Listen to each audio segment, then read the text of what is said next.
শীতের প্রকোপ থেকে রক্ষা পেতে মধ্যবিত্ত ও স্বল্প আয়ের মানুষ গরম কাপড় কিনতে ছুটছেন দিনাজপুরের বউবাজারে। বিস্তারিত জানাতে সেখানে আছেন সহকর্মী গোলাম নবী দুলাল। আমরা সরাসরি যাচ্ছি তার কাছে।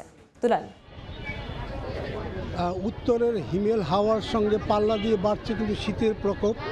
দিনাজপুরে আজকে 11.2 ডিগ্রি সেলসিয়াস। উচ্চবিত্তরা ঠান্ডা থেকে রক্ষা পেতে গরম কাপড় দিয়ে শীত নিবারণ করলেও যার দুর্ভোগে পড়েন নিম্ন মধ্যবিত্ত নিম্ন আয়ের মানুষরা। আমি এই মুহূর্তে দিনাজপুর বউবাজার শহরের বউবাজারে রয়েছি।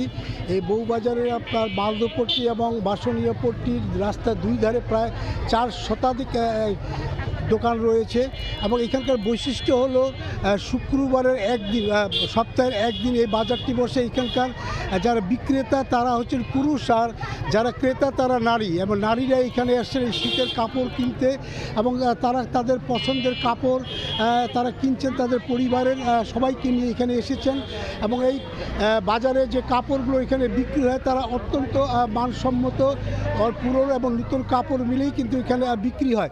এখানকার যারা ব্যবস্থাপনা রয়েছেন তারা যেটা বলছেন যে বিভিন্ন শ্রেণী পেশার নারীরা এখানে আসেন এবং তারা তাদের সব রকম কাপড় এখানে পাওয়া যায়, তারা কাপড় এখানে কিনছেন। এখানে 50 থেকে শুরু করে 1000, 1500 টাকার পর্যন্ত আপনার এখানে কাপড় রয়েছে।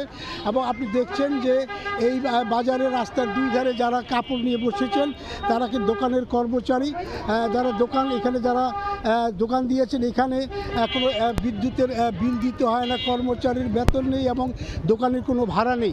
তারা তাদের এই রাস্তার দুই ধারে আপনার পাটি বিছিয়ে দোকান তারা করেন এবং দোকানের যে কাস্টমার বা যারা ক্রেতা নারীরা তারা এখানে তাদের সাধ্যমতো যে আয় সে আয়ের দিয়ে তারা কাপড় কেনেন। এবং আরেক বিষয় হচ্ছে এখানে যে নারীরা সহজভাবে এখানে তাদের কেনাবেচা কাপড় কিনতে পারে। এখানে কঠোর নিরাপত্তার ব্যবস্থা রয়েছে।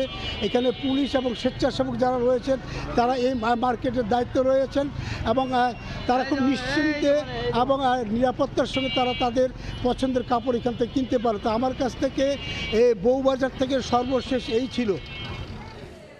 আমরা সরাসরি যুক্ত ছিলাম দিনাজপুরের বউবাজার থেকে।